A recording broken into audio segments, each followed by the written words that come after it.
Human reproduction chapter को ही आगे continue करते हुए आज की क्लास में न्यू टॉपिक मैं आपको कराने जा रही हूँ, दैट इज फर्टिलाइजेशन। फर्टिलाइजेशन किसी भी बच्चे को डे वन नहीं पढ़ाया जा सकता। जैसे ये जो स्टेप आपको देखने को मिल रहा है, जो फर्टिलाइजेशन का स्टेप मैं आपको सिखा रही हूँ, इस फर्टिलाइजेशन के स्टेप को सिखाने के पहले बहुत सारी क्लासेस जो है वो आपने करी है। उसके बाद आप स्टेज में आए हैं कि अब आपको ये समझ आए कि फर्टिलाइजेशन किस किस के बीच में होना है, तो स्पर्म और ओवम के बीच में होना है। ठीक है, तो फर्टिलाइजेशन का जो एग्जैक्ट और एक्यूरेट मतलब है वो फ्यूजन है। फर्टिलाइजेशन जो टर्म यहाँ पे आपको दिख रहा है, तो ये जब भी यूज किया जाता है, इस्तेमाल किया जाता है, मतलब हम किसी चीज के बारे में फ्यूजन को शो करने का काम कर रहे हैं। और फ्यूजन जो एक इंग्लिश का वर्ड है, उसमें भी एक और बात छिपी हुई है कि अगर हम कभी कहीं किसी जगह पे भी फ्यूजन बोलते हैं, तो फ्यूजन का मतलब है कि दो चीजें इस तरीके से इंटीग्रेट होंगी कि दोनों की आइडेंटिटी लॉस्ट हो जाएगी। एक और ये कॉन्सेप्ट उसके अंदर हिडन है। क्या मेरे बोलने का मतलब हुआ? मैंने तो डे वन से आपको एक ही बात सिखा रखी है। क्या मैंने बोला कि ये जो ओवम है, इसके साथ जब स्पर्म फ्यूज करेगा तो क्या होगा? आप बोलेंगे जाइगोट बनेगा। ठीक है, अब अगर जो जाइगोट फॉर्म हो रहा है, जो जाइगोट फॉर्म होगा, तो जो जाइगोट बना है उसके पास ओवम की प्लॉइडी नहीं है। ओवम की प्लॉइडी हैप्लॉइड थी, लेकिन जाइगोट की प्लॉइडी डिप्लॉइड है। स्पर्म की प्लॉइडी भी नहीं है उसके पास, स्पर्म की प्लॉइडी हैप्लॉइड थी, जबकि जाइगोट के पास डिप्लॉइड है। ठीक है, मतलब कुल मिला के यहाँ पे बात ये हुई कि एक न्यू चीज जो है वो फॉर्म हो रही है। लेकिन दोनों, क्योंकि हम यहाँ पे फ्यूजन बोल रहे हैं, क्या बोल रहे हैं? फ्यूजन बोल रहे हैं। ऐसा भी नहीं कि कोई एसोसिएशन है कि साथ मिलके रहे फिर मन किया तो अलग हो गए, ऐसा भी नहीं है। अगर उस तरीके का कोई एसोसिएशन होता, ठीक है, तो एसोसिएशन होने के केस में हम किसी और टर्म का इस्तेमाल करते। तो फ्यूजन में सबसे पहली चीज जो आपको यहाँ पे याद रखनी है वो ये है कि दोनों की आइडेंटिटी लॉस्ट हो जाएगी। बनेगा क्या? जाइगोट बनेगा। जाइगोट बनेगा तब जब फ्यूज होंगे। अब एक और क्वेश्चन अराइज होता है यहाँ पे, जो फ्यूजन फ्यूजन फ्यूजन आपको इतना आसान लग रहा है सुनने में, तो जितना आसान और जितना इजी आपको ये सुनने में लग रहा है उतना इजी ये है नहीं। रीजन क्या है? प्रीवियस लेक्चर में मैंने आपको मेंस्ट्रुअल साइकिल जो है वो पूरा डिटेल में करा रखा है। तो ये mid of the menstrual cycle मैंने आपको सिखाया था पिछली क्लास में, दैट इज ओवुलेशन। ओवुलेशन जब भी होगा तो mid of the menstrual cycle में होगा। इसके पहले जब तक ओवुलेशन ना हो, मतलब ओवम अवेलेबल नहीं होना चाहिए, तब तक चाहे मिलियंस के नंबर में, चाहे ट्रिलियंस के नंबर में, चाहे डेली स्पर्म जाते रहे, कभी भी फर्टिलाइजेशन नहीं होगा। तो क्या बोलने का मतलब है? एक और पॉइंट वहां पे निकल के क्या सामने आता है कि जो स्पर्म और ओवम वहां पे फ्यूज होगा, उनको एक साथ साइमल्टेनियसली एक जगह पे जाना पड़ेगा। ठीक है, जब वो एक जगह पे जाएंगे तो वो क्या करेगा? फ्यूज करेगा। देन उसके बाद हम लोग यहाँ पे बात करते हैं कि जब एक जगह पे, क्या बोलने का मतलब है एक जगह पे, मैं एक और इमेज आपको शो कर रही हूँ। ये देखिए,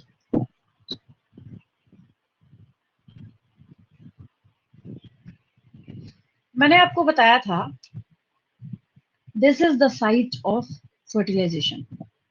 ये वो जगह है जहां स्पर्म ओवम के साथ जाके फ्यूज करना है। ठीक है, एम्पुलरी स्टेमिक जंक्शन, यहाँ पे स्पर्म को ओवम के साथ जाके फर्टिलाइज करना है। मतलब इसके पास दो लिमिटेशंस लग गई, समझेंगे ध्यान से। पहला क्राइटेरिया यहाँ पे क्या लगा है कि 14-15 डे के टाइम में यहाँ पे स्पर्म होना चाहिए। दूसरा क्राइटेरिया क्या लगा है कि जो 14-15 डे है तो उसमें ओवम अगर यहाँ से निकल के इधर खिसक लिया, मतलब आगे के डेज में, तब फर्टिलाइजेशन नहीं होगा। ठीक है, तो हमने यहाँ पे क्या किया, 2 लिमिटेशंस जो है वो लगा दिया। पहला, साइट होना चाहिए। दूसरा, साइट पे स्पर्म और ओवम एक साथ साइमल्टेनियसली अवेलेबल होना चाहिए। ये 2 कंडीशंस लगी हुई हैं। तो जिसकी वजह से एक मैंने आपको स्टेटमेंट ऑलरेडी सिखा रखा है कि जितने भी क्वाइटस है, जितने भी पॉपुलेशन है, वो सब के सब फर्टिलाइजेशन और फ्यूजन को लीड नहीं करेंगे। उसका रीजन मैंने आपको बताया, because fertilization only occurs during mid of the menstrual cycle. ठीक है, तो सवाल ये उठता है कि कैसे होगा। आपको यहाँ पे ये जो डायग्राम दिख रहा है, ये भी बहुत अच्छा है आपके एग्जामिनेशन पॉइंट ऑफ व्यू से, बनाने के पर्पज से। अगर आपसे फर्टिलाइजेशन पूछा जा रहा है तो बिल्कुल क्रिस्टल क्लियर है, कहीं कोई बुराई नहीं है, कोई दिक्कत नहीं है इसमें। ठीक है, मैंने आपको ये चीज भी सिखा रखी है कि ये ओवम है। क्या है ये? ओवम है। ठीक है, और ओवम, और जो आपको यहाँ पे क्या दिख रहा है, जोना पेलुसिडा। तो ओवम के बाहर जो आउटर कोटिंग है, एक मेम्ब्रेनस स्ट्रक्चर है यहाँ पे, दैट इज जोना पेलुसिडा। उसके बीच में बहुत ही डिमार्केबल तरीके से आपको एक स्पेस बताया जा रहा है, that is perivitelline space. ठीक है, तो ये क्या करेगा, स्पर्म के पास अब चैलेंजिंग जॉब है ओवम का पेनिट्रेशन, और ये कोई छोटा काम नहीं है। ठीक है, तो मैंने आपको एक बात सिखा रखी थी जब मैं आपको सारा कॉन्सेप्ट, रीजन क्या है फर्टिलाइजेशन को बाद में पढ़ाना, कि जितने भी कॉन्सेप्ट है सब जाके यहाँ पे इंटीग्रेटेड है। अभी मुझे साइट समझाना हुआ तो डे 1 मैंने आपको फीमेल रिप्रोडक्टिव सिस्टम पढ़ाया था, मैं उसके डायग्राम पे लेके गई। फिर मुझे एक स्टेटमेंट आपको समझाना था कि सेम टाइम पे, सेम ड्यूरेशन पे स्पर्म और ओवम एक जगह अवेलेबल होने चाहिए। उसके लिए मैंने आपको क्या किया, मेंस्ट्रुअल साइकिल का ग्राफ शो किया। ठीक है, मतलब ये हुआ कि अगर मैं वो सब कुछ आपको नहीं पढ़ा चुकी होती तो ये आपको समझ में नहीं आता। ठीक है, फिर क्या होता है यहाँ पे,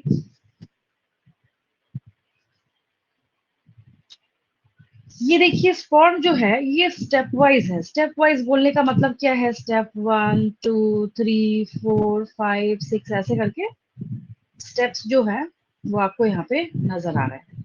हाँ, तो मैं क्या बोल रही थी, जब मैं स्पर्म का स्ट्रक्चर समझा रही थी तो मैंने आपको बोला था the anterior part of sperm, anterior मतलब आगे वाला हिस्सा, the anterior part of sperm contains a specific site that is known as acrosome. acrosome. हाँ, and acrosome contains enzymes which are हाँ hydrolytic in nature. हाँ। ठीक है, जो मैंने आपको हाँ, हाइलुरोनिडेज या हाइलुरोनिक एसिड ये क्या करता है, एंजाइम को कैरी करने का काम करता है। और फिर एक्रोसोम। हाँ ठीक है, इसको ये क्या करेगा, कैरी करने का काम कर रहा है। तो ये जैसे ही गया, जाने के बाद सबसे पहले जैसे कांटेक्ट में हुआ, कांटेक्ट में होते के साथ एक्रोसोम जो है ओवम के वॉल के साथ रिएक्ट करता है। देखिए यहाँ पे एक्रोसोम रिएक्शन बोला जा रहा है। क्या बोला जा रहा है? एक्रोसोम रिएक्शन बोला जा रहा है। ठीक है, आपको simple point, reaction or specific reaction occurs which is responsible for fusion between the wall of sperm या membrane of sperm and ovum। पहले फ्यूज तो करे दोनों, फिर आगे यहाँ पे क्या हुआ, इसने अपने आप को ऐसे रप्चर करता हुआ जो यहाँ पे एक्रोसोम है उसको क्या किया, यहाँ से रिलीज किया। एक्रोसोम जैसे रिलीज होगा ना, तो जैसे कैसे किसी प्लास्टिक के सरफेस पे आप कंसंट्रेटेड एसिड डालिए तो होल कर देता है, उसमें करता है ना, देखा होगा कभी आपने प्लास्टिक वगैरह पे या फिर किसी चीज पे, अगर आपने ट्राई करा हो केमिस्ट्री लैब में देखा हो, हालांकि वो उस पे तो क्वेश्चन लिखा होता है, टीचर्स के बिना सुपरविजन के आप उसको कर नहीं सकते, बट अगर मे भी करा हो तो उसमें एज इट इज होल कर देगा। ठीक उसी तरीके से ये भी एसिडिक है नेचर में, तो ये भी क्या करेगा, वहां पे पेनिट्रेशन का वर्क करेगा। पेनिट्रेशन कैसे करेगा, तो हमेशा मैं बच्चों को एक ही चीज सिखाती हूँ कि कभी भी पूरे स्पर्म का पार्ट ओवम के अंदर एंटर नहीं होता, नेवर। तो क्या एंटर होता है फिर, सिर्फ इसको अपना क्रोमोसोमल मटेरियल लेके जाना है। जो इसका न्यूक्लियस है ना, क्योंकि मैं का एक पार्ट। चीज, हाँ हाँ, क्योंकि मैं एक चीज आपको याद दिला दूं, ओवम खुद 23 क्रोमोसोम लेके बैठा हुआ है, इसको दूसरे से उधार मांगने की कोई जरूरत नहीं है। और स्पर्म जो है, इसके पास भी 23 क्रोमोसोम है, ठीक है। तो इसका जो क्रोमोसोम, तब एन, ये एन प्लस ये एन, जब हम यहाँ पे दोनों को प्लस करेंगे तब जाके यहाँ पे क्या है, वो 2n फॉर्म होगा, ठीक है। जब हम n प्लस एन करेंगे तभी 2n होगा, तो उसमें से एक n जो है स्पर्म का है, दूसरा n जो है ये किसका है, ओवम का है, ठीक है। फिर आपको यहाँ पे ना एक कॉर्टिकल ग्रेन्यूल्स, हालांकि आपको इतना याद रखने की जरूरत नहीं है, बट आपको दिख रहा है तो मे भी किसी बच्चे के ब्रेन में ये क्वेश्चन आए कि what's the importance of these cortical granules. तो एक चीज मैं आपको याद दिला दूं, और ऐसे नॉर्मल भी लोगों को आपने बोलते हुए सुना होगा, एक मतलब मिलियंस में से वन स्पर्म के ओवम के साथ फ्यूज और फर्टिलाइज कर जाने के बाद पूरे ओवम के सरफेस पे इतनी टफनेस, स्टिफनेस और हार्डनेस हो जाती है कि बाकी के स्पर्म जो है वो साथ ही बाहर ही स्पर्म घूमते रह को जाते हैं। ब्लॉक करके। हाँ, वो पेनिट्रेट नहीं कर पाएंगे चाह के भी, ठीक है। तो ये इसके हार्डनिंग में और आगे के रिएक्शंस को कंटिन्यू करने में ये कॉर्टिकल ग्रेन्यूल्स जो है, ये बहुत अपना इंपॉर्टेंट रोल प्ले करेंगे। फिर ये आपके दिमाग में क्वेश्चन अराइज आएगा कि हमें क्या करना है, हमें एग्जामिनेशन पॉइंट ऑफ व्यू से क्या याद रखना है। तो मैं आपको ये बोलूंगी कि आपको मात्र इतना याद रखना है कि जो ये आप देख रहे हैं फर्टिलाइजेशन का प्रोसेस, उसमें स्पर्म का पूरा पार्ट नहीं जाता। जब आप गूगल पर भी सर्च करेंगे, बहुत सारे ऐसे इमेजेस अवेलेबल हैं, पूरे के पूरे स्पर्म को क्या किया है, यहाँ पे अंदर बना के ऐसे करके ड्रॉ किया है। तो आप समझ जाइए कि वो डायग्राम जो है वो गलत है, रॉन्ग है कम्प्लीटली। पूरा इन नहीं करता, ये देखिए ये एग्जैक्ट है, एक्यूरेट है, ठीक है। मैं ऐसा भी नहीं बोल रही कि इतना हाई फाई जाके आप एग्जाम में बनाइए, आपके समझने के पॉइंट ऑफ व्यू से बेस्ट डायग्राम है ये, इसका स्क्रीनशॉट लेंगे, ठीक है। Done ma'am. चलिए, अब ये आपकी एनसीईआरटी बुक है, ठीक है। अब ये आपको बिल्कुल मतलब जीरो लेवल का लगेगा, जितना मैंने आपको एक्सप्लेनेशन दिया उसके बाद। पॉपुलेशन का ही दूसरा टर्म कोइटस है, पता ही आपको, ये आपको आगे भी काम आएगा रिप्रोडक्टिव हेल्थ चैप्टर में। तो कोइटस के टाइम में ही सीमेन रिलीज होगा। मुझे कौन सा बच्चा बताएगा what are the differences between semen and sperm?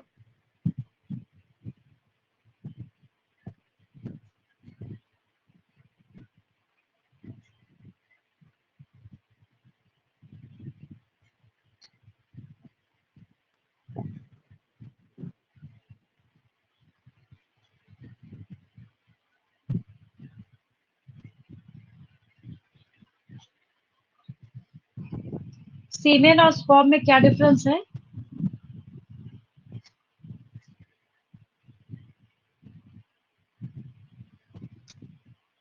देखिए, मैम स्पर्म सीमेन का एक पार्ट है।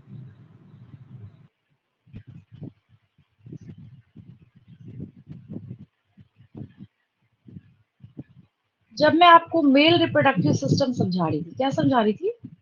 मेल रिप्रोडक्टिव सिस्टम, ठीक है। तो मेल रिप्रोडक्टिव सिस्टम समझाते वक्त मैंने आपको एक बात बताई, क्या? सो देखिए कि जितने भी एसेसरी ग्लैंड्स हैं मेल रिप्रोडक्टिव सिस्टम के, एसेसरी ग्लैंड्स बोलने का क्या मतलब है? Seminal vesicle, prostate gland, bulbourethral gland. अब अगर ये भी नहीं याद है, इसका मतलब आप पढ़ाई नहीं कर रहे हैं। मैंने पूछा था, क्रिस्टल क्लियर आंसर उधर से आना चाहिए था, लेकिन आप लोग पढ़ाई नहीं कर रहे हैं। ऐसे काम नहीं चलेगा कि एग्जाम के टाइम पढ़ेंगे तभी होगा। ये देखिए, leaf like structure, seminal vesicle, then this is prostate gland, और देन बल्बोयूरेथ्रल ग्लैंड, ठीक है। मैंने आपको एक सिंपल सी, मुझे बस इतना आंसर चाहिए था कि aggregates of sperm with secretions of all the accessory glands, मुझे इतना आंसर चाहिए था। आप हिंदी में भी बोल सकते थे, तब भी खुश हो जाती मैं, ठीक है। वैसे ही बच्चा लिख ही लेता है एग्जाम में जाकर, लेकिन आप नहीं पढ़ाई कर रहे, तभी इतना पिन ड्रॉप साइलेंस जो आपने बना के रखा हुआ था। ऐसा नहीं करेंगे, बहुत मेहनत लगती है टॉपिक को समझाने में, तो उसको साथ के साथ पढ़ेंगे भी, याद भी करेंगे, नहीं तो फिर आगे जाके बहुत प्रॉब्लम में आ जाएगा। मैं इधर से बहुत खुश हो रही हूँ, मैं सोच रही हूँ बच्चे तो बिल्कुल 100 आउट ऑफ 100 लेके आएंगे बायो में, लेकिन आप पढ़ाई नहीं कर रहे हैं। अभी देखिए पहली लाइन आई, वही फंस गया। स्पर्म तो पूरा जो स्पर्मेटोजेनेसिस से स्पर्म बना है दैट इज स्पर्म, ठीक है। इन सब में प्लस कर दीजिए स्पर्म को, समझ आया, तब उसको सीमेन बोलेंगे। कोई दिक्कत? ये देखिए क्रिस्टल क्लियर है, यहाँ पे लिखा हुआ है, ऐसा नहीं मैं हवा में बोल रही हूँ। वो तो अच्छा मेरे पास रिकॉर्ड अवेलेबल है। मैं नहीं तो मैं बोर्ड पे समझाती, आप बोलते बताया नहीं आपने पहले। जैसे क्लास में, ऑफलाइन क्लास में बच्चे बोलते कहते नहीं नहीं मैम आपने बताया ही नहीं पहले। देखिए सीमेन मैंने यहाँ पे लिख रखा है, secretions of all male accessory glands with sperms. याद आया या नहीं आया ये भी बता दीजिए मुझे। याद आया सबको? है ना? मतलब एसेसरी ग्लैंड के सिक्रीशन के साथ जब स्पर्म को ऐड करेंगे तब सीमेन बोलेंगे, नहीं ऐड करेंगे तो स्पर्म अलग है और एसेसरी ग्लैंड की सिक्रीशंस अलग है। बहुत सारा काम है इसका, ल्यूब्रिकेशन प्रोवाइड करेगा, उसमें एनर्जी देने की कैपेबिलिटी होती है, फ्रक्टोज कैरी करेगा, कैल्शियम कैरी करेगा, सब कुछ मैंने आपको बता रखा है, ठीक है। तो ये कहाँ थे, अब पता चला मैं यही पढ़ाना स्टार्ट कर दूँ आपको, वापस बैकवर्ड चले जाएंगे हम लोग आगे जाने की बजाय। तो आगे बढ़ती हूँ मैं। ये देखिए ये फर्स्ट लाइन है आपकी एनसीईआरटी की, यहाँ पे सीमेन लिखा हुआ है। ये स्पर्म नहीं लिख सकता, इसको राइट नहीं है लिखने का, पता है क्यों? कोइटस की बात करी जा रही है और कोइटस में कभी भी फिल्टर होकर स्पर्म जाएगा नहीं, एसेसरी ग्लैंड का जो सिक्रीशन होता है वो साथ में जाएगा ही जाएगा, ठीक है। तो कभी अगर आपके दिमाग में एक क्वेश्चन आया और अगर किसी बच्चे ने लिख दिया ड्यूरिंग पॉपुलेशन और कोइटस स्पर्म इज रिलीज्ड, तो होता तो है, बट अगर हम एक्यूरेट की बात करें दैट इज सीमन, इसलिए यहाँ पे सीमन लिखा जाए। कौन रिलीज करेगा? बन तो रहा था टेस्टिस में, टेम्पररी स्टोरेज हुआ एपिडिडाइमिस में, गया वैस डिफरेंस के थ्रू जो ट्रांसपोर्टेशन पाथवे जो था, कहाँ गया? यूरेथ्रा में गया। यूरेथ्रा किसके अंदर है? पेनिस के अंदर। कहाँ जाएगा? वेजिना के अंदर जाएगा। डे 1 इंट्रोडक्शन वाले डे मैंने आपको बताया था what's the meaning insemination, transfer of male gametes into female reproductive tract. हाँ ठीक है, बेचारा आपको शुरू से खुद ही पहले इंट्रोडक्शन दे दे रहा है, ठीक है। क्या काम बच गया? स्पर्म मोटाइल है क्योंकि इसके पास तेल अवेलेबल है जो कि फ्लैजेला का इक्विवेलेंट है, ठीक है। फिर ये ऊपर की तरफ मूव करेगा, सर्विक्स को भी क्रॉस कर जाएगा, यूट्रस में जाएगा, फाइनली अब एनसीईआरटी का स्टेटमेंट है एम्पुलरी रीजन। अब यहाँ से मुझे एक बात बतानी है आपको, ठीक है। इसने लिखा है transported to the ampullary region where fertilization takes place. इसी लाइन को दिखाने के लिए मैंने ये पेज निकाल रखा है। ये देखिए एक चीज मैं बता दूं आपको, ये रहा फीमेल रिप्रोडक्टिव सिस्टम का डायग्राम और ये रहे फैलोपियन ट्यूब के पार्ट्स।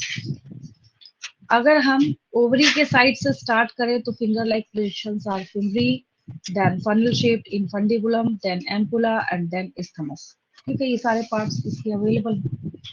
तो ये जो सारे पार्ट्स आपको यहाँ पे देखने को मिल रहे हैं, इसमें जो ये एम्पुला है, the site is ampullary isthmic junction. Site क्या है? Ampullary isthmic junction. बच्चों का क्वेश्चन होता है कि अगर हमारे कोई एग्जाम में फिम्बरी, इनफंडिबुलम, एम्पुला, इस्थमस, अगर यही चारों एबीसीडी करके दे दिया गया तब किसको टिक करेंगे? तो उसका आंसर आपका एनसीईआरटी दे रहा है, तब किसको टिक करेंगे? एम्पुला को टिक करेंगे। किसको टिक करेंगे? लेकिन 3 लिखने के बाद अगर आपको एम्पुलरी स्थनिक जंक्शन दिया जा रहा है तो जंक्शन को टिक करेंगे। तब किसको टिक करेंगे? तब जंक्शन को टिक करेंगे। लेकिन हाँ, जहां एम्पुलरी स्थनिक जंक्शन होगा ना क्वेश्चन के ऑप्शन में, एक चीज मैं ये भी आपको बता देती हूँ, बच्चे कहते हैं मैम दोनों हुआ तो एम्पुला भी हुआ। भाई एग्जामिनर पागल बेवकूफ तो बैठा नहीं है जो नीट का क्वेश्चन पेपर बना रहे हैं, ठीक है। तो जब वहां पे आपको ऑप्शन में दिया जाएगा एम्पुलरी स्थेनिक जंक्शन, तो उसमें एम्पुला नहीं होगा ऑप्शन में, याद रखिएगा, देख लीजिएगा क्वेश्चन, आपको जितने भी क्वेश्चन देखने को मिले। तो अभी फिलहाल हमने इसके पॉइंट ऑफ व्यू से क्या समझा कि एम्पुलरी रीजन जो है वहां पे क्या होगा? फर्टिलाइजेशन होगा, ठीक है। फिर मैंने आपको अभी भी तुरंत समझाया था और मैं काफी देर से आपको एक्सप्लेन कर रही थी, जो मैंने मेंस्ट्रुअल साइकिल का ग्राफ दिखा के भी आपको समझाया कि फर्टिलाइजेशन मात्र सिर्फ और तभी हो सकता है जबकि साइमल्टेनियसली एम्पुलरी रीजन पे जाके दोनों मिले, तो तब होगा। तो यही रीजन है यहाँ पे ये खुद भी लिख रहा है that's why not all populations lead to fertilization and pregnancy. अगर ऐसा हो जाता तो ऐसे ही इंडिया कितनी पॉपुलेशन क्रॉस कर रहा है, ठीक है, करोड़ों की पॉपुलेशन तो ये क्रॉस कर रहा है। अगर हर एक फर्टिलाइजेशन लीड करता तो फिर तो समझिए कि कोरामी आ गया होता आज पूरे अर्थ पे, है ना। तो रीजन क्या है कि सिर्फ पूरे मेंस्ट्रुअल साइकिल का वन डे, अगर एक्यूरेट की मैं बात करूं, हम लोग सेफ साइड लेते हैं 14 15 13 टू 17 बोल लेते हैं, ठीक है, लेकिन एग्जैक्ट जो है वो एक सिंगल डे होता है, ठीक है। तो यहाँ पे एक रीजन आपको किससे समझ आता है, मेंस्ट्रुअल साइकिल के ग्राफ से समझ आता है कि जितने भी कोइटस हैं वो फर्टिलाइजेशन को लीड नहीं करेगा। जो फ्यूजन का प्रोसेस है स्पर्म और ओवम का, उसको फर्टिलाइजेशन कहते हैं, तो बचपन से सुन रखा है आपने। और फ्यूजन हमने क्यों बोला ये मैंने आपको आज की क्लास में बताया कि कभी भी कहीं भी अगर आपको आज की बात से ऐसा थोड़ी फ्यूजन स्पर्म और ओवम का हमने बोल दिया तो जहाँ पे प्लाज्मोगेमी कैरियोगेमी में आपको सिखा रही थी क्लास 11th में, तो ऐसा थोड़ी है वहां फ्यूजन टर्म नहीं आता, याद कीजिए। था वहां पे, वहां दो टाइप की गेमेट नहीं थे लेकिन हम फ्यूजन वर्ड यूज कर रहे थे। तो आपके दिमाग में क्वेश्चन आएगा ना कि भाई ठीक है दो चीजें फ्यूज हो रही है, बट एक्यूरेट मीनिंग क्या है इसका। तो एक्यूरेट मीनिंग ये है कि अगर फ्यूजन हो रहा है तो जरूर वहां पे गारंटी के साथ जो दो यूनिट्स हैं उनकी खुद की आइडेंटिटी लॉस्ट हो जाएगी, न्यू चीज का फॉर्मेशन होगा, ठीक है। ये आपने सीखा आज की क्लास में। देन फर्टिलाइजेशन के टाइम में जो भी तुरंत मैंने आपको सिखाया है, sperm comes in direct contact with the, अब कौन सा लेयर बचा जो मैंने आपको डे 1 से सिखा रखा है, zona pellucida. Zona pellucida NEET के एग्जाम का क्वेश्चन है, पास्ट ईयर्स में ढूंढिएगा आपको मिल जाएगा। Zona pellucida is the layer of, आपको वहां पे लिखा गया है ओवम, यूट्रस, उसके बाद ग्राफियन फॉलिकल। तो किसको टिक करेंगे, ओवम को टिक करेंगे। तो ये किसका लेयर है, ये ओवम का एक्सटर्नल मेम्ब्रेनस लेयर है, ठीक। तो ये ऐसे चेंजेस करेगा मेम्ब्रेन के अंदर that blocks the entry of additional sperms, obvious है ब्लॉक करेगा। Thus it ensures that only one sperm can fertilize an ovum. The secretions of the acrosome help the sperm enter into the cytoplasm। बहुत बढ़िया आपने crystal here अभी एक diagram में देखा है आपने, ठीक है। और जोना पेलुसिडा के थ्रू ये क्या करेगा, पेनिट्रेशन करेगा, और पेनिट्रेशन करने के बाद जैसे ही आगे मूव करेगा ये, तो आगे मूव करेगा तो ये खुद वहां पे रिस्पॉन्सिबिलिटी लेगा। किस चीज की रिस्पॉन्सिबिलिटी लेगा कि हाँ जो पेनिट्रेशन का वर्क है उसके होने के बाद, अब ऐसा हो सकता है कि जो स्पर्म है वो अपने खुद के न्यूक्लियस के अंदर बैठे हुए जेनेटिक मटेरियल को इजीली ओवम के अंदर एंटर करा सकता है। ये सबसे बड़ा चैलेंजिंग जॉब है। नहीं करा सकता फिर तो कोई फायदा ही नहीं है, फिर तो यूजलेस हो जाएगा, है ना। तो इसके बाद हम लोग देखते हैं,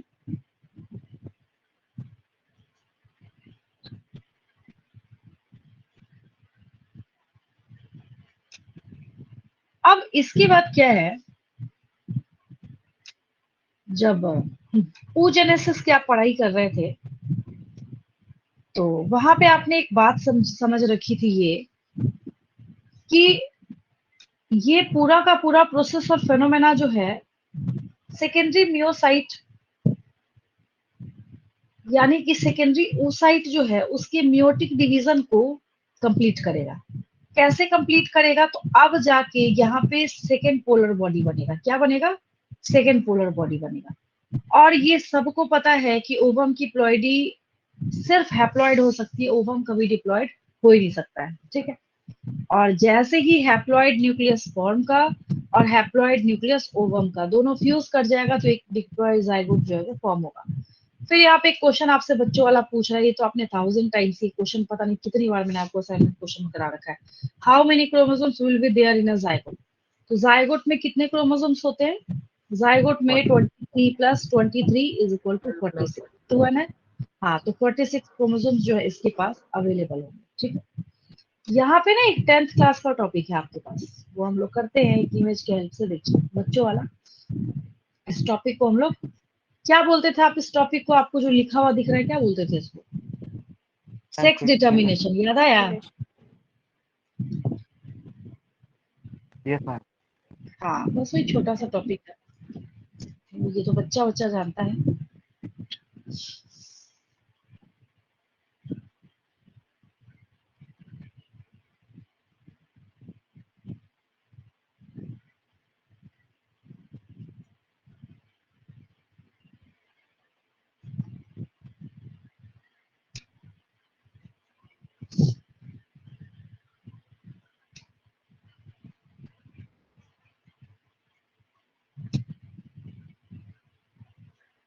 देखिए, ये यहाँ पे जो मेल है दैट इज फादर। ह्यूमन के केस में हम लोग इसको कहते हैं इट पोजेस मेल हेट्रोगेमिटी। हेट्रोगेमिटी बोलने का मतलब ये है कि यहाँ पे 2 different types of sex chromosomes present है। मदर X और Y। होमोगेमिटी कर रही है। हाँ, यहाँ पे सिमिलर टाइप ऑफ क्रोमोसोम्स। तो आपके बुक में भी लिख रखा है इस चीज को, 10th क्लास की बुक में भी था, आप भी जानते हैं इसको।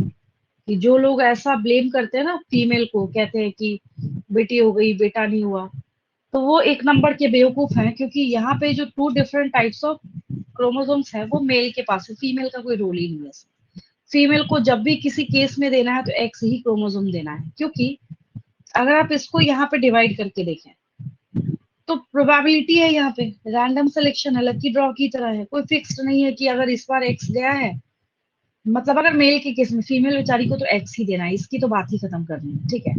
मेल के केस में अगर हम लोग बात करें तो मेल के केस में क्या है, ये एक रैंडम सिलेक्शन है, कोई फिक्स्ड नहीं है यहाँ, कुछ भी फिक्स्ड नहीं है, ठीक है। 50-50 चांस। हाँ बिल्कुल, लकी ड्रॉ की तरह है कि एक्स भी जा सकता है, वाई भी जा सकता है। अब कई लोग ऐसे हैं जिस आपने खुद भी सुना होगा कि लगातार 5 गर्ल चाइल्ड है। कई लोग तो गांव के इतने बेवकूफ होते हैं कि लगातार अगर 5 गर्ल चाइल्ड हो तो सोचते हैं कि फीमेल में ही कोई खराबी है, सेकेंड मैरिज भी कराते हैं। तो उनको ये बात समझ नहीं आती कि फीमेल को तो एक्स ही देना है, मेल के साइड से लगातार क्या जा रहा था, एक्स क्रोमोसोम जा रहा था, ठीक है। तो ये प्रोबेबिलिटी जो है ये 50-50% की, और ये रैंडम सिलेक्शन है, जो मन वो जाएगा। यहाँ पे कहीं पे कोई भी डिसिप्लिन नहीं है, कोई रूल ऑर्डर यहाँ पे काम नहीं करता। अब अगर एक्स क्रोमोसोम एक्स के साथ बाइंड करेगा तो ऑब्वियस है फीमेल चाइल्ड होगी। अगर इधर से तो एक्स ही जाना है, अगर एक्स क्रोमोसोम के साथ वाई क्रोमोसोम बाइंड करेगा तब जाके मेल चाइल्ड जो है वो फॉर्म होना है। तो ये आपके पास क्या है, यहाँ पे एक्स वाई बन गया तो मेल चाइल्ड है, एक्स वाई है यहाँ पे तो मेल चाइल्ड है। तो इसकी प्रोबेबिलिटी कितने की है, तो 50% की है। अगर एक्स इधर से भी आ रहा है, एक्स इधर से भी आ रहा है, मतलब हर केस में अगर एक्स एक्स आ रहा है तो फीमेल चाइल्ड ही होना, मतलब दोनों की प्रोबेबिलिटी जो है वो 50-50% होने की है। और जायगोट ही ये डिसाइड करेगा, जायगोट ने एक बार जो क्रोमोसोम कैरी कर लिया, जायगोट अगर एक्स एक्स क्रोमोसोम लेके बैठा है और कोई अगर दिन रात लगातार पूजा पाठ करे, बोले नहीं भाई हमें तो बॉय चाइल्ड ही चाहिए, जैसे मैथ जो है वो लोगों ने इंडिया में बना के रखी हुई है, ठीक है, कोई फायदा नहीं होना है। जायगोट जिस क्रोमोसोम को कैरी करेगा वही चाइल्ड जो है वो फॉर्म होना है। हाँ, ऐसा करने का राइट किसको है कि आपको कौन सा जेंडर चाहिए, क्या चाहिए, नहीं चाहिए, इन विट्रो फर्टिलाइजेशन के केस में डॉक्टर के पास ये राइट है, क्योंकि वो क्रोमोसोमल एनालिसिस करते हैं तो वो ऐसा कर सकते हैं। बट अगर नॉर्मल ह्यूमन के केस में बात करी जाए तो ये सेक्स डिटर्मिनेशन जो है that is completely random, random भी है, और चांसेस यहाँ पे 50-50% है, ठीक है। तो ये एक छोटा सा टॉपिक था आपके पास सेक्स डिटर्मिनेशन का ह्यूमंस में। और भी बहुत सारे सेक्स डिटर्मिनेशन है जो कि हम लोग principles of inheritance and variation में पढ़ेंगे, ठीक है। इस टॉपिक में कोई डाउट किसी को? No ma'am. No ma'am. चलो,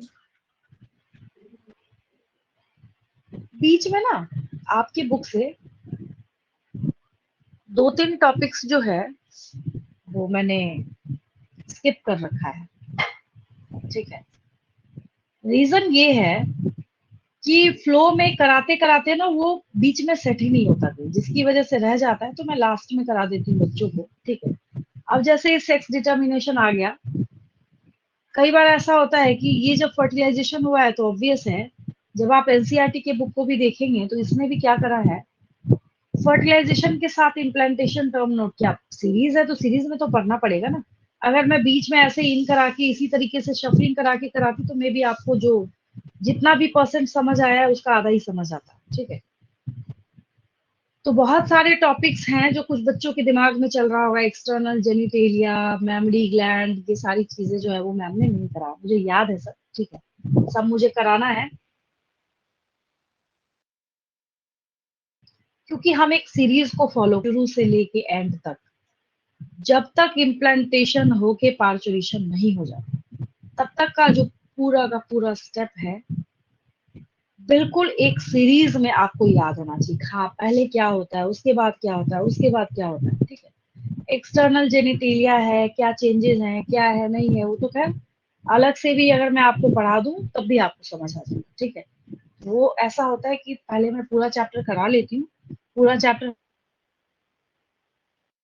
तो उसको कराने के बाद फिर मैं बच्चों को समझाती हूँ कि हाँ, अब जो है, अब ये देखो एक टॉपिक है, तो इसको देख के समझ सकते हैं कि इसमें कौन से पार्ट्स हैं। वो तो क्या हो गया, जैसे पार्ट्स ऑफ कंप्यूटर पढ़ते हैं ना, वैसे तो पार्ट्स बता देना बस आपको, हाँ ये पार्ट है, ठीक है।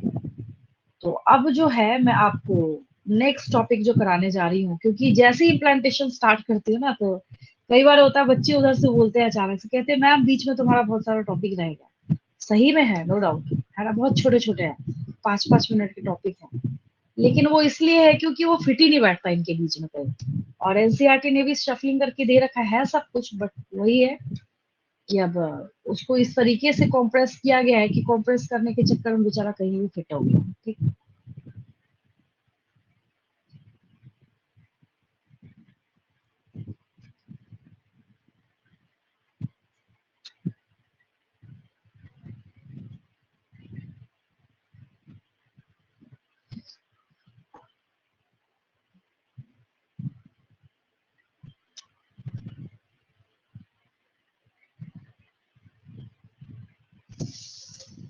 इम्प्लांटेशन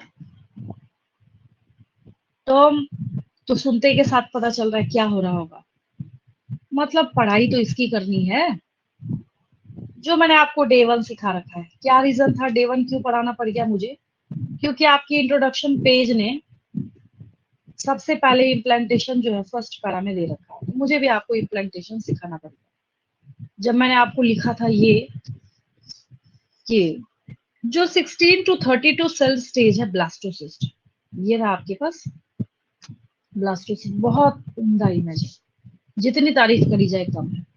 अलग से इनर सेल मास जो है, बच्चों को जब मैं बताती हूँ ना इम्प्लांटेशन पढ़ाते वक्त, मैं कहती हूँ कि इनर सेल मास वाला जो साइड है वो यूट्रस के वॉल की तरफ चला जाता है, और बाकी जो ट्रोफोब्लास्ट वाला लेयर है वो तो खैर यहाँ पे है ही, अवेलेबल है ही है, उसके अटैचमेंट में तो हेल्प कर ही रहा है। बच्चे कहते हैं मैम कुछ समझ नहीं आ रहा, तो यहाँ पे आपको बहुत बढ़िया तरीके से समझ आ रहा है कि सही में जो इनर सेल मास है ये ट्रस वाले साइड होके बैठे हुए हैं, ठीक है।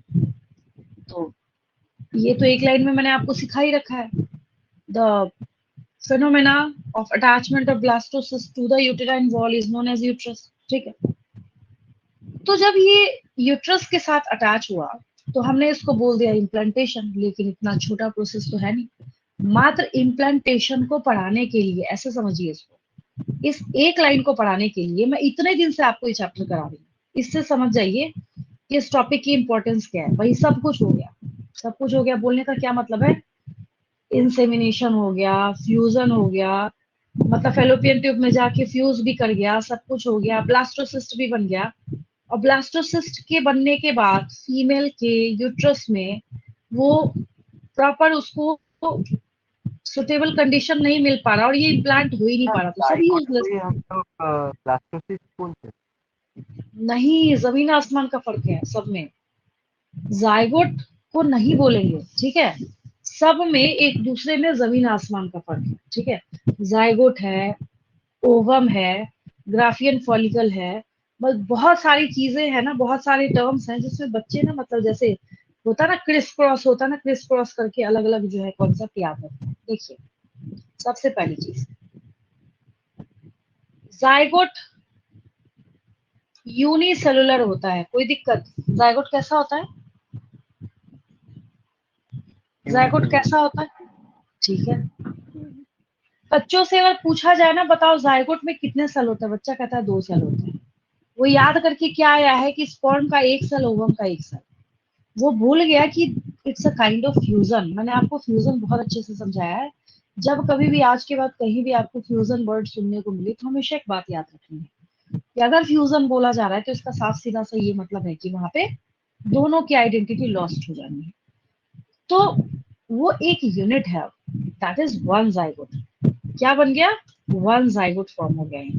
ठीक है, तो जाइगोट जब फॉर्म हुआ तो जाइगोट के फॉर्म होने के बाद अब उसकी प्लॉइडी क्या हो जाएगी? 2n हो जाएगी, but the cell is unicellular. आप सारे बच्चे जितने भी ह्यूमन बींग इस दुनिया में, इस धरती पे सर्वाइव करते हैं, आप अपनी लाइफ के 1 डे यूनिसेल्युलर थे, ओनली 1 डे। कब? जब स्पर्म ओवम के साथ फ्यूज होके जायगोट बना था, बस तभी। तो जिसकी वजह से अगर कोई आपसे पूछे कि तुम्हारी लाइफ का डोमिनेटिंग फेज कौन है, डिप्लॉन्टिक फेज है या हैप्लॉन्टिक है, तो आप बोलिएगा डिप्लॉन्टिक है। हैप्लॉन्टिक का जो नामो निशान है तो काफी कम आपको देखने। कब?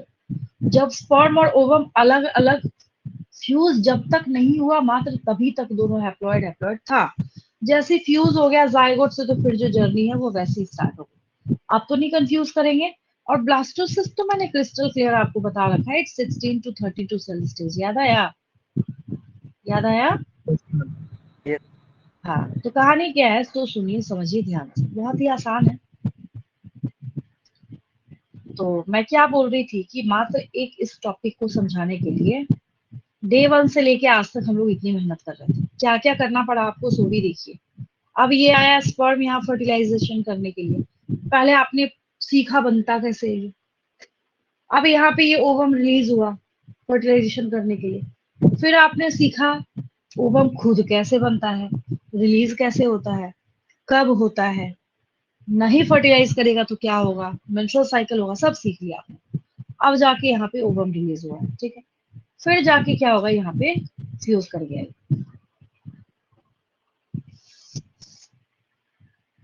बच्चे बात कहते हैं मेरे से, कहते हैं मैम हम तो प्रे करते हैं ना एग्जाम में हमें इम्प्लांटेशन आए ही नहीं बनाने को, बहुत टफ लगता है हमें। तो फिर जब मैं उनको समझा देती हूँ फिर तो ये सुपर इजी हो जाता है। देखिए दिक्कत क्या होती है सो मैं बताती हूँ आपको। आप जब एनसीईआरटी बुक में देखेंगे ना, ABCDEFGH करके जहां तक जाता है उसने लेवल दे रखा है, ठीक है। बच्चों को मैं एक बात बोलती हूँ कि अपना ना थोड़ा कॉमन सेंस अप्लाई करें, और आप बिना रटे हुए इसको अपना दिमाग लगा के लिख सकते हैं। कैसे? सो समझिए ध्यान से। आपको इम्प्लांटेशन सीखना है, मैंने यहाँ पे वापस से इम्प्लांटेशन लिख दिया, इम्प्लांटेशन। अब इम्प्लांटेशन के ये जो इमेजेस है ना, हम लोग इसका सीटी स्कैन कर रहे हैं। बोलने का क्या मतलब है, यहाँ लिख दीजिए ए, आपको ABCD डालना है, ABCD लिख दीजिए, आपको 1 2 3 4 लिखना है, 1 2 3 4। अब ये सबसे पहले तो ओवम नहीं रिलीज होगा तो आगे का कोई काम होगा क्या? यस और नो बताइए, होगा? नहीं। तो हम लोग यहाँ पे क्या करेंगे, ए है ना, ए में मैंने यहाँ पे लिख दिया ओवुलेशन। जैसे यहाँ पे ओवुलेशन लिखते हैं ना बच्चों को, जैसे एनसीईआरटी में किया गया है, तो बच्चों को मैं कहती हूँ कि तुम भी एक काम करो, यहाँ पे जो लिख रखा नहीं भी लिखे, आप एरो डाल के, इस एरो के पास आपने यहाँ पे ए लिख दिया ना, उस ए को आपने यहाँ दिखा दिया कि हाँ भाई यहाँ पे आपको समझ जाना है कि हमने ओवुलेशन को यहाँ पे दिखा रखा। होता ये है कि शीट पे लिखने में ना अगर बच्चा बहुत ज्यादा लिखने की कोशिश करता है तो बहुत ज्यादा मतलब अनटाइडी सा लगता है देखने में, तो जिसकी वजह से ये ए क्या है, ओवुलेशन है, ठीक है, हो गया ओवुलेशन यहाँ पे। फिर ये जो पार्ट है यहाँ पे, अब मैं क्या कर रही हूँ इसको, हालांकि इतना नीचे होगा नहीं, यहाँ पे फर्टिलाइजेशन होगा, इसने ऐसे समझाने के लिए बना रखा है, कोई बात नहीं, आपको साइट पता है, एम्पिलरी रीजन पे फ्यूज करेगा। मैंने क्या किया, इस फ्यूजन के लिए लिखा नहीं है इसने यहाँ पे फ्यूजन, ये देखिए बी चिपका दिया मैंने यहाँ पे, ठीक है, मैंने बी लिखा। अब आप भी कर लीजिए यहाँ पे बी। क्या दिखा आपने, क्या लिखा बी में? ठीक है, वेरी गुड। मैंने यहाँ पे लिख दिया फर्टिलाइजेशन। अब देखती हूँ कहाँ रटना पड़ता है। आपको जो दिख रहा है मैं वही लिख रही हूँ, ठीक है।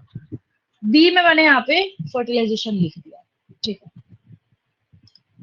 फिर उसके बाद बात आती है, मैं बच्चों को कहती हूँ एक काम करना, जब लिखना हो तो यहाँ पे आपको जो ये 2 दिख रहा है ना, ये बेचारा दिखाने की कोशिश कर रहा है कि एक जो यहाँ पे एन है वो ओवम का, और एक जो एन है यहाँ पे स्पर्म का है।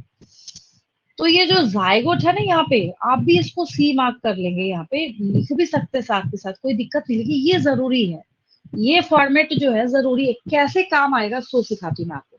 मैं उसका भी ट्रिक बताऊंगी कि इसको, मतलब 5 मार्क तो बहुत छोटी चीज है, कैसे 15 मार्क्स का आप इस क्वेश्चन को बना सकते हैं। हालांकि 15 मार्क्स के क्वेश्चन ग्रेजुएशन में पूछे जाते हैं, बट मैं आपको एक ट्रिक बता रही हूँ। फिर क्या करना है एग्जामिनेशन पॉइंट ऑफ व्यू से, जो यहाँ पे जायगोट है ना, इसको आपको खुद ही सी मार्क कर देना है। यहाँ पे आप लिख दीजिए सी, इतना तो लिख ही सकते हैं। सी जो है ये कहाँ लगा दिया मैंने, यहाँ पे जायगोट के पास चिपका दिया, आपको दिख रहा है सी क्या है, तो जायगोट लिख लीजिए, क्या ज्यादा लिखना है। चलिए अब सी को क्या लिखूं मैं, सी को क्या लिखूं मैं, जायगोट, ठीक है, मैंने लिख दिया, कोई दिक्कत नहीं। जायगोट के बाद ना, जो ये जायगोट बना दिया, इसने बनाने के बाद ये जो यहाँ पे फर्स्ट क्लीवेज मतलब कटना होता है, जैसे कट रहा है ना, सेल कट के एक भाई कटेगा, मतलब बटेगा, तभी तो 2 सेल बनेंगे। तो आफ्टर फर्स्ट क्लीवेज जो है यहाँ पे, ये 2 सेल्ड स्टेज कहते हैं इसको, क्या कहते हैं, 2 सेल्ड स्टेज कहते हैं, ठीक है। तो हम क्या करेंगे, ये जो 2 सेल्ड स्टेज आपको दिख रहा है, तो बाकी तो आपने सी तक तो लेवल कर ही रखा है, इसको यहाँ डी लिख लीजिए, क्या जाता है लिखना। फिर मैंने क्या किया, यहाँ पे डी लिख दिया, तो ये हो गया आपका, यहाँ पे यहाँ लिखा है इसने, यही लगा दीजिए डी, कोई दिक्कत नहीं। 2 सेल स्टेज हम भी लिख देंगे यहाँ पे, बोलेंगे भाई हमें भी पता है कब कौन सा स्टेप होता है। मैंने क्या किया, यहाँ पे लिख दिया 2, हाँ ठीक है, 2 सेल्ड स्टेज। अब 2 सेल्ड स्टेज के बाद अगर हम ई के बारे में बात करें, अब देखिए कितना सुपर इजी हो गया। अब 2 दूना 4, 2 को अगर आप मल्टीप्लाई करेंगे तो फिर ये क्या करेगा, 4 सेल स्टेज बनाएगा, ठीक है। फिर मैंने उधर में लगा देती हूँ बी लेवल, ठीक है। फिर मैंने यहाँ पे लिख दिया 2 सेल स्टेज। फिर मैंने नाम वाम नहीं लिखा है, मोडुला, ब्लास्टुला, गैस्ट्रुला, अभी आपको मैं कंफ्यूज नहीं कर रही, अभी मैं आपको बहुत ही साधारण 0 लेवल से मैं आपको सिखा रही हूँ, ठीक है। अब 4 को डबल करेंगे तो आपको पता ही है, बहुत अच्छे से आप जानते हैं, हाँ। फिर मैंने यहाँ पे कर दिया 8 सेल्ड स्टेज। अब 8 सेल स्टेज के बाद ना, जी में क्या करते हैं हम लोग, ऐसे 16 to 32 एक साथ कर देते हैं। 16 to, क्योंकि आपने सीख रखा है 16 to 32 सेल्ड स्टेज। जैसे ही बच्चा लिखता है, मैं कहती हूँ कुछ और हो ना हो, लेकिन इसके विद इन ब्रैकेट में ब्लास्टोसिस्ट जरूर लिख लेना, है ना। आप बहुत अच्छे से जानते हैं, बहुत क्रिस्टल क्लियर है। अब ये तब तक में घूमता घूमता, जैसी 16 to 32 सेल स्टेज हुआ है ना, अब एच पे आ जाएंगे। ये जो डे 8 9 आपको दिख रहा है ना, अब क्या करेंगे हम लोग, यहाँ पे एच, हाँ एच पे लिखेंगे। आप बोलेंगे अच्छा इसी की तो हम पढ़ाई कर रहे थे, इसीलिए तो हम इतनी मेहनत कर रहे हैं। तो हमने क्या किया, यहाँ पे इम्प्लांटेशन लिख दिया, ठीक है। मुझे एक बात बताइए, इसमें कहीं पे कुछ रटना है क्या, नहीं है ना। अब यहाँ से देख के यहाँ पे चिपकाते जाइए। बोलने का क्या मतलब है, सी को मैंने यहाँ पे लिखा था जाइगोट, ठीक है। डी को मैंने 2 सेल स्टेज लिखा था। ई को क्या लिखा मैंने, 4 सेल स्टेज लिखा, यहाँ लिख दीजिए ई। आप तो सीख चुके हैं। आपने क्या किया, यहाँ पे ई लिख दिया। 4 सेल स्टेज से क्या बना, 8 सेल स्टेज बना। आपने क्या किया, एफ लिखा।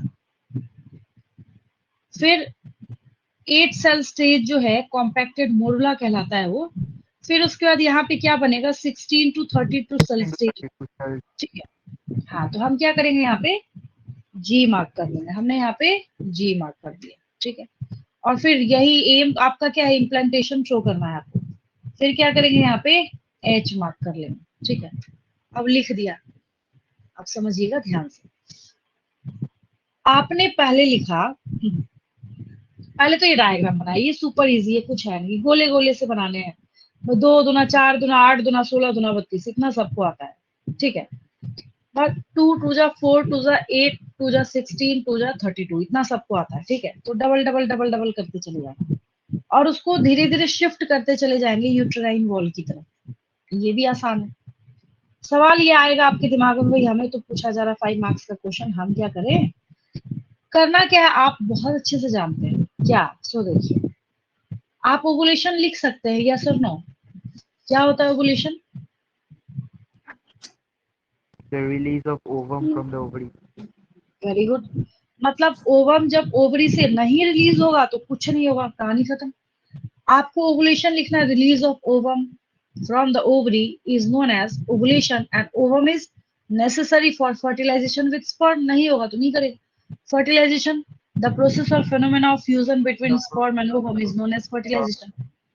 After fertilization of sperm and ovum, which are diploid structures, diploid, हाँ, which are haploid structures, a diploid structure is formed, which is known as zygote. फिर हम लिखेंगे after first cleavage, 2 cell stages form. अगला step, after second cleavage, 4 cell stages form. फिर आगे लिखेंगे after next cleavage, 8 cell stages form. सबको देंगे भी एक एक लाइन, कोई दिक्कत नहीं है, ठीक है। फिर 16 to 32 cell stage वाला जब आएगा ना, यहाँ पे, यहाँ मैं बच्चों को वार्निंग देती हूँ, जब 16 to 32 सेल स्टेज आता है तो मैं उनको कहती हूँ कि एग्जाम में एक काम जरूर करना, ताकि मेरा पढ़ाना भी सफल हो जाए, कि मैंने जो ब्लास्टोसिस्ट का स्ट्रक्चर सिखा रखा है ना, इसको बनाना जरूर है आपको एग्जाम में, 1 मिनट लगना है बनाने में।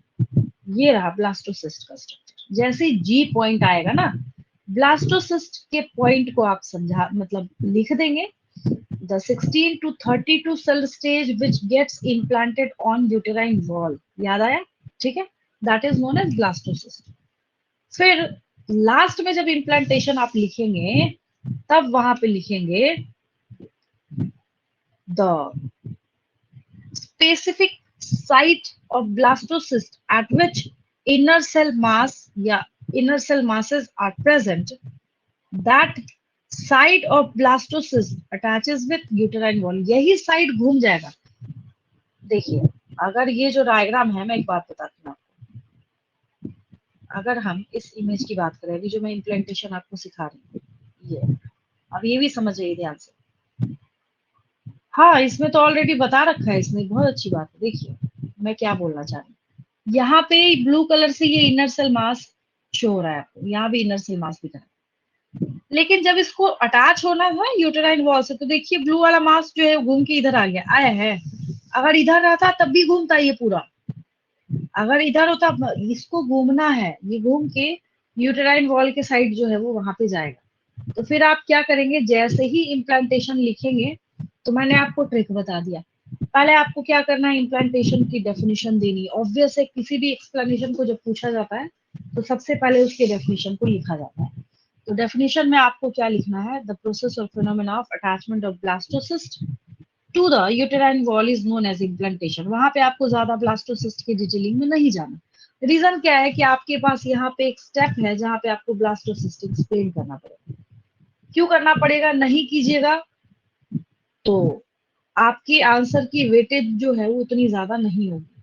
और अगर हम ऐसे बात करें, इम्प्लांटेशन की डेफिनेशन 1 2 3 4 5 6 7 8 9 और एक ब्लास्टोसिस्ट का description 10 points with diagram with representative steps. भाई कोई टीचर ना पैदा नहीं हुआ जो इस पे नंबर काट ले आपका, ठीक है। तो आपको ये मैंने ये सिखा दिया कि एग्जाम में अगर आपसे इम्प्लांटेशन पूछा जाता है कि आपको ये इम्प्लांटेशन लिखना कैसे और किस तरीके से, फॉर्मेट भी सिखा दिया मैंने आपको, ठीक है। इम्प्लांटेशन क्रिस्टल क्लियर है बिल्कुल सबको, समझ आया? Yes ma'am. Yes ma'am. तो ये एक टॉपिक था आपके पास, इम्प्लांटेशन, और इसके स्टेप्स जो है वो लिखने की कोशिश जरूर करेंगे। मैंने पिछली क्लास में बोला था, मेंस्ट्रुअल साइकिल का ग्राफ पढ़ाने के बाद कि सारे बच्चे बनाएंगे, बनाया था सबने बिना देखे हुए? हाँ मैम। कितने बच्चों ने बनाया था? सबने? Yes, ma'am. चलिए अच्छी बात है, बनाया था तो अच्छी बात है, नहीं बनाया था तो फिर आप क्या है खुद ही समझ जाइए। बनाया था, मैंने बनाने को भी बोला था, और मैंने बोला था उसके स्टेप्स लिख के देखेंगे, मतलब स्टेप्स तो नहीं बोल सकते, जो एक्सप्लेनेशन है और अगर उसको लिखने में कहीं कोई दिक्कत आएगी तो उसको मेरे से पूछेंगे। ये बात भी मैंने आपको बोली थी, ठीक है। तो ये इम्प्लांटेशन जो है वो मैंने कंप्लीट करा भी आपका। यहाँ पे इम्प्लांटेशन जब हो गया है तो यही तो चाहिए था। सारा स्ट्रगल किस चीज के लिए होता है? इम्प्लांटेशन के लिए होता है, एक फीमेल बॉडी में। और एक बहुत बड़ा और चैलेंजिंग जॉब है। क्यों चैलेंजिंग जॉब है? कि आपको अगर एक ग्लास पानी कोई हाथ में लेके और आधा घंटा चलने को बोल देना, फिर आपको पता चल जाएगा कि अभी ऐसे आपने उठाया तो उसका कोई वेट नहीं है। लेकिन पूरे 9 मंथ्स तक इंक्रीजिंग वेट के साथ जो फीटल डेवलपमेंट आगे होगा, इंक्रीजिंग वेट के साथ इस यूट्रस के वॉल को, इसको कैरी करना है। ये एक बहुत बड़ा चैलेंजिंग जॉब और टास्क फीमेल रिप्रोडक्टिव सिस्टम के लिए, ठीक है। तो इम्प्लांटेशन जब हो गया, इम्प्लांटेशन होने के बाद फिर हम लोग उसमें क्या करते हैं, आगे के प्रोसेसेस जो है उसको एनालाइज करना स्टार्ट करते हैं। जो कि बच्चों को मैं बोलती हूँ कि अब रटने वाला समझने वाला फेज भी गया। दूसरी बात ये, इतना पढ़ाते के साथ मैं बच्चों को ये भी बोलती हूँ कि जो पूरा का पूरा स्टेप है ना, वो क्रिस्टल क्लियर हो गया कि हाँ कहाँ से जाके कब क्या होना था, आसान हो गया। मतलब अब जाके ये फीमेल जो है बोल सकती है कि हाँ जो प्रेगनेंसी का इंडिकेशन है वो इसकी बॉडी में है। भाई फ्यूजन हुआ जा रहा है, हुआ जा रहा है, हुआ जा रहा है, इम्प्लांटेशन हो ही नहीं रहा। यूजलेस से कोई मतलब नहीं है बोलने का, ठीक है। अब इम्प्लांटेशन नहीं हो पाता, उसमें भी इनविट्रो फर्टिलाइजेशन की हेल्प लेनी ही पड़ती है, मतलब जो भी रीजन हो, एक्स वाई जेड, ठीक है।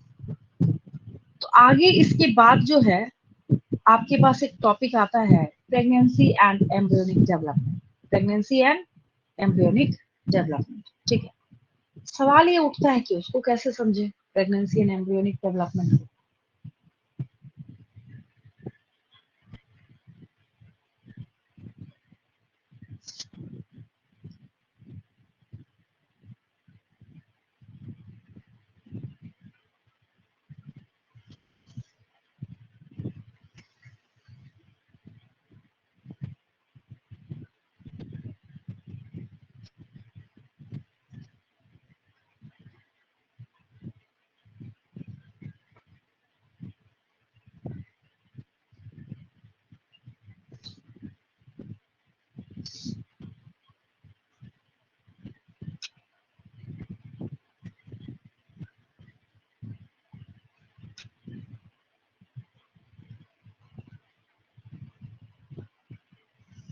बस ये इमेज चाहिए हम लोगों को, और बाकी तो खैर आप खुद से लिख सकते हैं समझाने के बाद। सिर्फ ये इमेज चाहिए। एनसीईआरटी का है, आसान है, इसको बना भी सकते हैं एग्जाम में। बहुत सारे इमेजेस अवेलेबल हैं, बट हम इसी की हेल्प लेंगे, ठीक है, कोई बुराई नहीं है इसमें।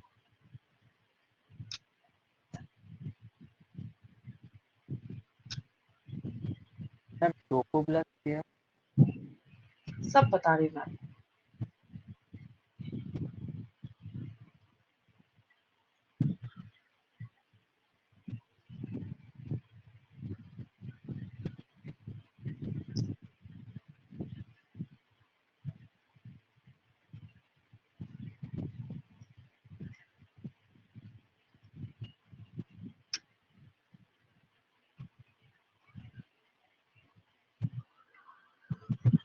इम्प्लांटेशन जैसे ही हुआ, इम्प्लांटेशन के बाद अब हम टर्म यूज कर सकते हैं, इस्तेमाल कर सकते हैं, प्रेगनेंसी एंड इम्प्लांटेशन, ठीक है।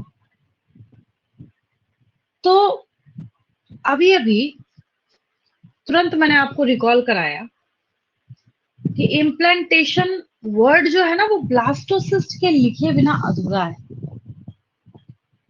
इनकम्प्लीट इसलिए है क्योंकि जो इम्प्लांटेशन मैं आपको सिखा रही हूँ और जो मैंने आपको डे 1 बताया था, तो इम्प्लांटेशन को पढ़ाते वक्त, बताते वक्त मैंने आपको एक बात बताई थी कि ये जो ब्लास्टोसिस्ट है ये 2 टाइप्स ऑफ सेल्स को कैरी करने का काम कर रहा है। जिसमें से बाहर वाले सेल को हमने बोला था ट्रोफोब्लास्ट और अंदर वाले को हमने बोला था इनर सेल मास। अब मुझे क्वेश्चन का आंसर देंगे, अगर इस स्ट्रक्चर को यूट्रस की वॉल से जाके चिपकना है। तो डायरेक्ट कांटेक्ट में कौन सा सेल जाएगा? ट्रोफोब्लास्ट सेल्स जाएंगे या इनर सेल मास जाएगा?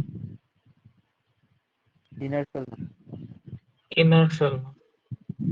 नहीं समझे। देखिए, ये बाहर के साइड में यहाँ भी ट्रोफोब्लास्ट सेल है, इसके अंदर में यहाँ इनर सेल मास बैठा है। मेरे क्वेश्चन का मतलब नहीं समझे। अगर यहाँ पे हमें, हाँ, इस यूटेराइन वॉल से चिपकना है, अगर इसको अटैच होना है, तो डायरेक्ट टच में, कांटेक्ट में कौन होगा? ट्रोफोब्लास्ट होगा। आप समझे? Yes ma'am. मेरी बात समझ आ रही है सबको? क्या बोलना चाह रही हूँ मैं? हाँ हाँ। तो ये जो ब्लास्टोसिस्ट का आपको स्ट्रक्चर यहाँ पे दिख रहा है, ठीक है, काम करते हैं, इस इमेज को वहीं रखते हैं। आपको मेरे ख्याल से कुछ बच्चों को कंफ्यूजन हो रही है।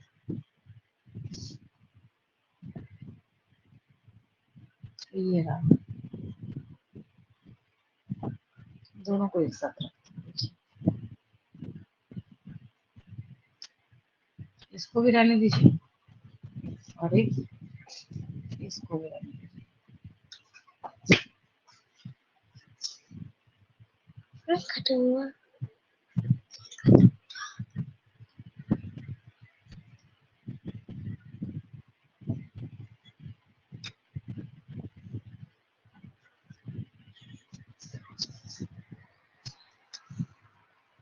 अब ये जो ब्लास्टोसिस्ट का स्ट्रक्चर है, ठीक है, अब तुरंत समझ आ जाएगा। बार बार मुझे वो पेजेस स्किप करना पड़ रहा था ना, अब एक ही साथ है, दोनों अवेलेबल, अब कोई दिक्कत नहीं। ये रहा, ठीक है।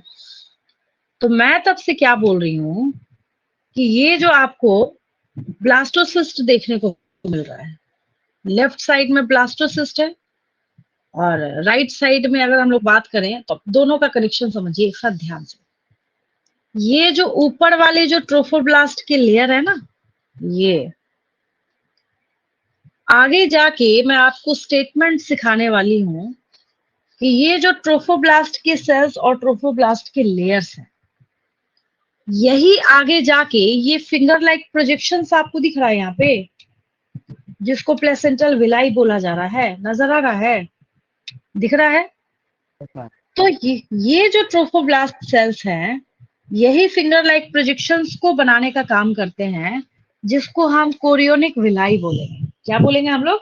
कोरियोनिक विलाई बोलेंगे, ठीक है।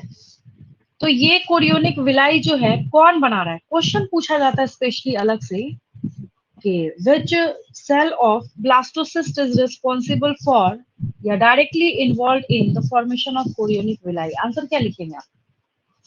इनर सेल मास लिखेंगे या ट्रोफोब्लास्ट लिखेंगे? ठीक है, मेरी बात समझ आई आपको? ठीक है। अब एक बात समझेंगे बहुत अच्छे से कि जब यहाँ पे ये कोरियोनिक विलाई जो है बना रखा है इसमें, ठीक है, किसने बनाया है? ट्रोफोब्लास्ट ने। क्योंकि अभी अभी तुरंत मैं आपको यहाँ पे यही चीज इतने देर से समझाने की कोशिश कर रही हूँ कि इसका जो आउटर लेयर है वो कौन है? ट्रोफोब्लास्ट है। आउटर लेयर कौन है इसका? ट्रोफोब्लास्ट है। तो जब ट्रोफोब्लास्ट यहाँ पे आउटर लेयर बैठा हुआ है तो यही बनाएगा कोरियोनिक विलाई। सोचने वाली बात है, बना दिया इसने कोरियोनिक विलाई। क्यों बनाया है? तो क्यों बनाया है? तो आपको दिख रहा है भाई, इसको सुपर स्ट्रेंथ की रिक्वायरमेंट है, 9 मंथ्स तक कैरी करना है इसको। एक और बात समझेंगे ध्यान से, लिखा जाता है कि जो कोरियोनिक विलाई है, समझिएगा, मैं बार बार रिपीट कर रही हूँ एक ही लाइन को, रीजन क्या है, ये कॉन्सेप्ट बहुत इंपॉर्टेंट है। अच्छा, ये पार्ट तो ट्रोफोब्लास्ट ने बनाया, लेकिन क्या ये जो ट्रोफोब्लास्ट सेल ने जो कोरियोनिक विलाई बनाया है, क्या इसके बीच बीच में ऐसे यहाँ पे ये इन हुआ यूट्रस के वॉल की लाइनिंग नहीं है क्या? है ना? तो जिसके लिए हम एक टर्म यहाँ पे इस्तेमाल करेंगे, the chorionic villi and the uterine tissue. मतलब ये कोरियोनिक विलाई ये और यूटेराइन टिश्यू ये, हम लोग बोलते हैं बिकम इंटरडिजिटेटेड। मतलब ये दोनों आपस में, जैसे आप कैसे हैंडशेक करते हैं, तो दोनों आपस में ऐसे एक दूसरे के साथ यहाँ पे जकड़ बना के रखे हुए। कौन कौन? कोरियोनिक विलाई और यूटेराइन टिश्यू। नहीं करेगा तो काम भी नहीं चलना है, फिर वो जो इम्प्लांटेशन है फेल हो जाना है उसको। तो इसको क्या करना होता है, इतना ज्यादा स्ट्रक्चरल फंक्शनल जो है सपोर्ट देना पड़ता है यहाँ पे, ठीक है। फिर यहाँ पे बात आएगी कि जो एक कनेक्शन बन रहा है यहाँ पे, जो बनाने का काम हम लोग कर रहे हैं, तो जो बनेगा उसको कुछ ना कुछ तो टर्म देना पड़ेगा हमें, जो यहाँ पे टेम्पररी डेफिनेशन में बोलना पड़ता है, टेम्पररी एसोसिएशन। क्या बोलना पड़ता है, टेम्पररी एसोसिएशन बोलना पड़ता है हम लोगों को।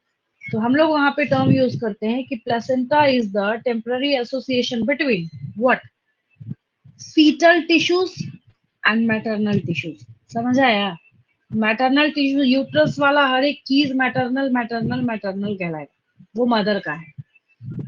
इस ब्लास्टोसिस्ट का एक एक हिस्सा और एक एक पार्ट जो है ना, एक एक सेल तक इस फीटस का पार्ट कहा जाएगा, समझ रहे? लेकिन हैरानी की बात यह है कि हम एक स्टेटमेंट तब यूज करेंगे, इस्तेमाल करेंगे कि जब ये कोरियोनिक विलाई जो है ये और यूटेराइन टिश्यूज जो है वो भी बीच बीच में यहाँ पे एक दूसरे के साथ ऐसा इन्होंने पकड़ जकड़ बना के रखा हुआ है कि हम यहाँ पे बोलेंगे कि the chorionic villi and uterine tissue become interdigitated with blood.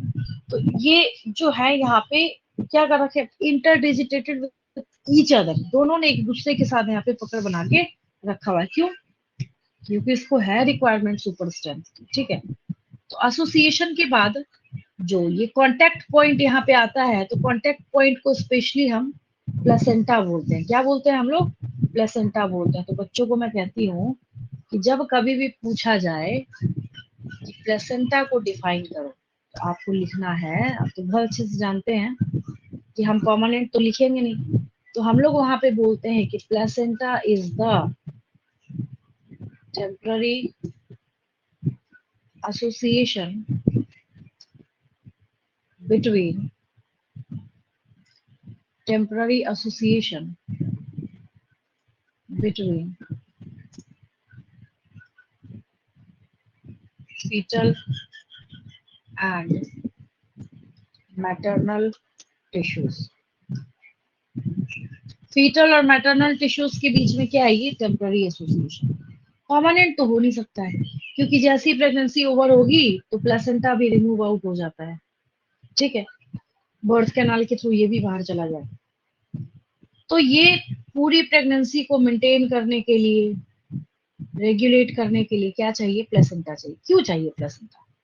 तो क्यों चाहिए इसका आंसर देखिए यहाँ पे छुपा हुआ है, ये देखिए, इसको अगर आप ध्यान से देखेंगे तो इसमें ये बात हिडन है कि अब अगर ये कनेक्शन जो है इसको आप कट कर देंगे, यहाँ से कट कर देंगे तो इसको कहाँ से नरिशमेंट मिलेगा, हवा से थोड़ी जाएगा इसको तो नहीं जो मिलेगा। सारी, हाँ सारी चीजें जो नरिशमेंट है, गैसेस एक्सचेंज है, हॉर्मोन्स है, एक फीटस के आई लैशेस तक मदर की बॉडी से ही न्यूट्रिशन और नरिशमेंट खींच के बना होता है।